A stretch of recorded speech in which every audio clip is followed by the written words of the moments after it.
Okay, in this video, we'll do one last discussion of solving trig equations. This is from section 6.6, it's part 5, and we're going to focus on where the answers are non-special angles. So you'll be using your calculator to find approximation of these angles instead of using the unit circle that has all the special angles and the special values. Okay, so let's start with this example right here. We're supposed to find the sine of theta equal to 0.7. We're supposed to solve that equation. We're going to solve for all solutions for theta between 0 degrees and 360 degrees. This is the easiest scenario. If you're working with degrees, you can picture what's going on a little better. Okay, so in order to figure out what angle theta could be, we're going to use inverse sine to help us. All right, so theta equals the inverse sine of theta, the inverse sine of 0.7. All right, that will get you started. This will give you an angle whose sine is 0.7. Now, inverse sine is a specially defined function, and it gives you answers between negative 90 degrees and positive 90 degrees. And it is set up to be a function so that this only has one value. So it might give us an answer that doesn't fit in our range for where we're supposed to solve, all right? And it only gives you one answer since this is set up to be a function, right? This is an equation that we're supposed to solve, and it could possibly have more than one answer.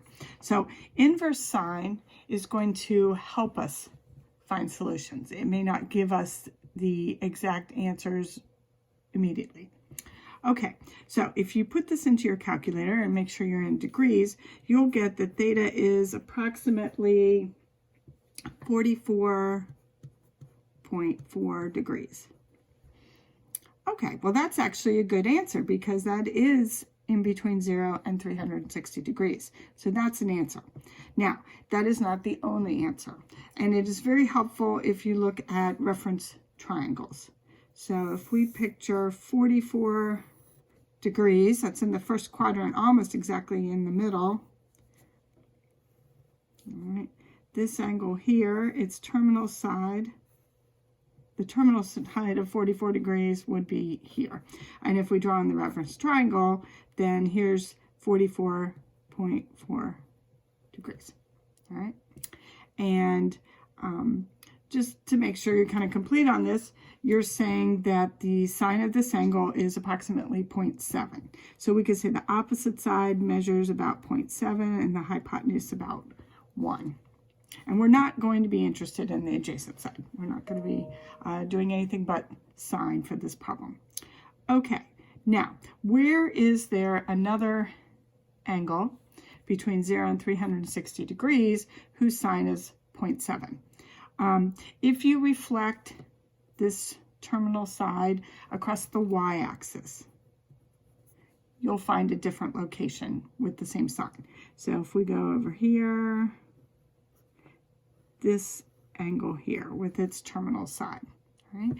If you draw in a reference triangle, all right, you could picture the opposite side being 0.7 and the hypotenuse being 1, all right?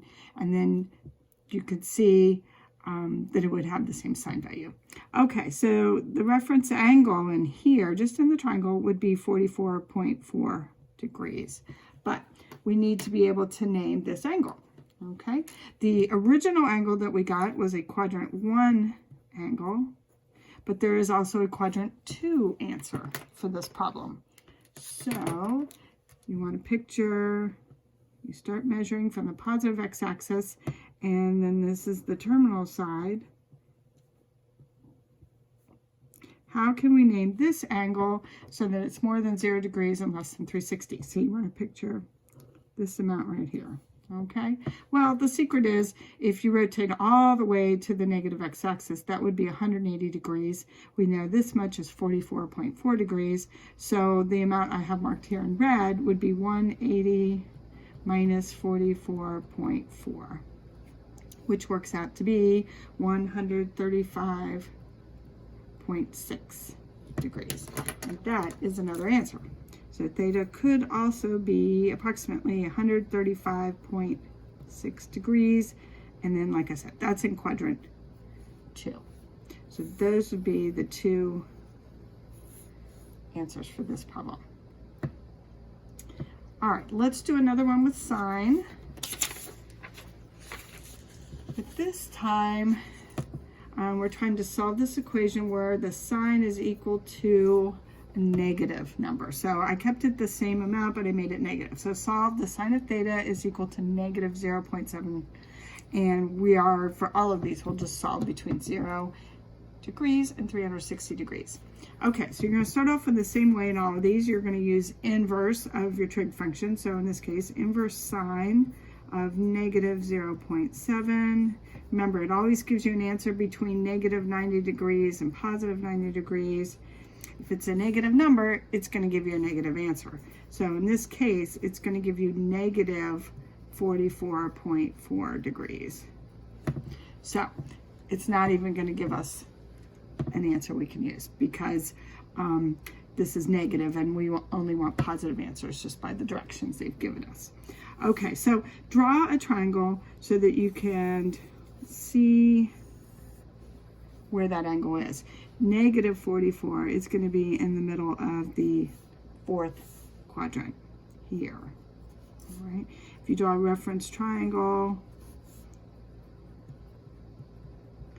okay, our sine is negative 0.7. So the opposite would be negative 0.7. The hypotenuse would be 1. Okay, so that's the angle we're looking at. So the terminal side is here. All right. We need to name that with an angle. What's an angle that's the terminal side, but it's greater than 0 degrees and less than 360. So you want to picture starting here. That'll be the initial, that's your terminal, and rotating this way. Okay, so just remember 360 degrees is a full revolution, and if this much here is 44.4, we can find the part that I have marked in red with 360 minus 44.4 degrees, which will give us 315.6 degrees. That is in quadrant 4, but this is greater than 0 and less than 360 degrees. Okay, so that's an answer. All right, and then when you're doing sine, the other answer can always be found by reflecting across the y-axis. So if you have an answer that's in quadrant 4, then you'll have another one in quadrant 3. So I'm just going to draw another one since I kind of scribbled on that a lot. So if this is 44.4 degrees, I don't really need to label the sides of the triangle, but it might be helpful. So you're going to reflect that across the y-axis. So you have another triangle that has a reference of 44.4. Okay. All right, so this time you're interested in this being the terminal side of the angle. Okay, so it's in quadrant 3. It's going to start here. It's going to rotate like that. All right. Because of our directions, where it's from 0 to 360, you're only doing positive answers. Okay, so how are we going to find how much this is? Well, remember, if you go halfway, that's 180. This is going a little bit more than that. So we can do 180 plus 44.4 degrees. All right. I think drawing the triangles is the best way to do these problems. Okay, and then you'll get 224.4. And that'll be the other answer. So theta could also be approximately 224.4 degrees. All right. And that's our quadrant 3 angle. All right. Cosine tends to be a little easier than sine. It doesn't really matter whether you have a positive or a negative. When I work this one out to solve this, I will use inverse cosine. So theta equals the inverse cosine of 0.25 is how I get started. Inverse cosine is designed to give you an answer between 0 degrees and 180 degrees. This is a lot more compatible with what we're trying to do. So this will always give you an answer. All right, so if you do the inverse cosine of 0.25, you get approximately 75.5 degrees, right? And that is an answer, okay? When you do the inverse function of something positive, you will always get a quadrant 1 angle for all of them. Okay, so if we picture this one, it's actually a little bigger, but I won't try to draw this to scale. All right, so 75.5, that's the angle. Here's the term on the side. Okay, the cosine is 0.25. So the adjacent side here, 0.25, and a hypotenuse of 1. Okay, so now, where is there another angle in a different quadrant, different terminal side, but we would still have the same cosine? Well, for cosine, you reflect across the x-axis. So if I reflect this across the x-axis and create a congruent reference triangle, so I'm saying this angle here is also 75.5 degrees. So both of these have the same reference angle. Okay, so now we're interested in this angle here that has that terminal side, okay? It could be named negative 75.5, but we're not using negative angles. So you'll have to start here and rotate in a positive way. Okay, and to figure out what that angle is, we'll just take 360 and subtract 75.5.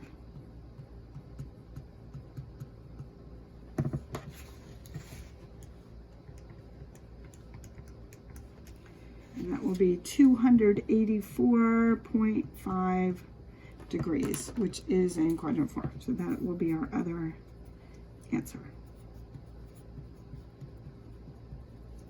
So there's a quadrant 1 and a quadrant 4. Okay, one last one, the tangent.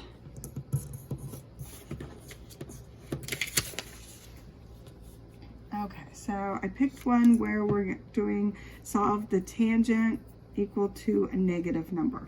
Okay, so when we do the inverse tangent, right, inverse tangent will give us something between negative 90, well, it never will be exactly negative 90 and positive 90. Okay, so if we do this one, this works out to be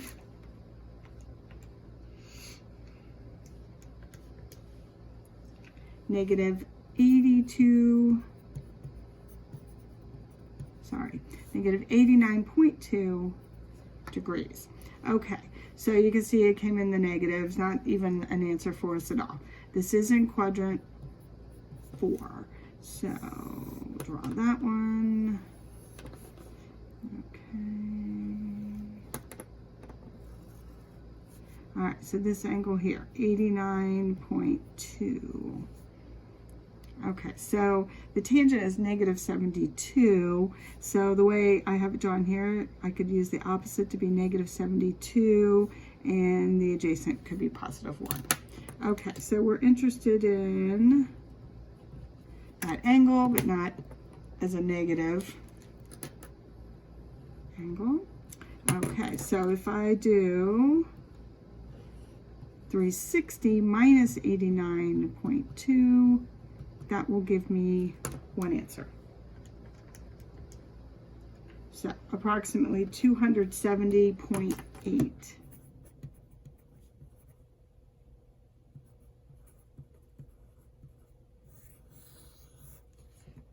Okay, so see, this angle is coterminal with the one we found from using inverse tangent. Okay, both of these have the same tangent. It's just we're restricting ourselves to angles that are in this interval from 0 to 360. Okay, now to find another angle with the same tangent, so if we have This one here is our 89.2. Right, and this is the terminal side of it. All right, for tangent, you're going to want to reflect it across the origin. So it would be directly the other side. So that's going to put it in quadrant 2. And it'll have the same reference angle. It'll be 89.2 degrees. Okay. If you want to label the triangles, this would be positive 72, and this would be -1. That's how they'd end up with the same. Okay. So to find an angle who has this for its terminal side between 0 and 360, you're looking for this one right there. So we can do 180 degrees minus 89.2 degrees. And that'll give you 90.8. And that will be the other answer to this problem. So there's a quadrant 4 angle and a quadrant 2 angle.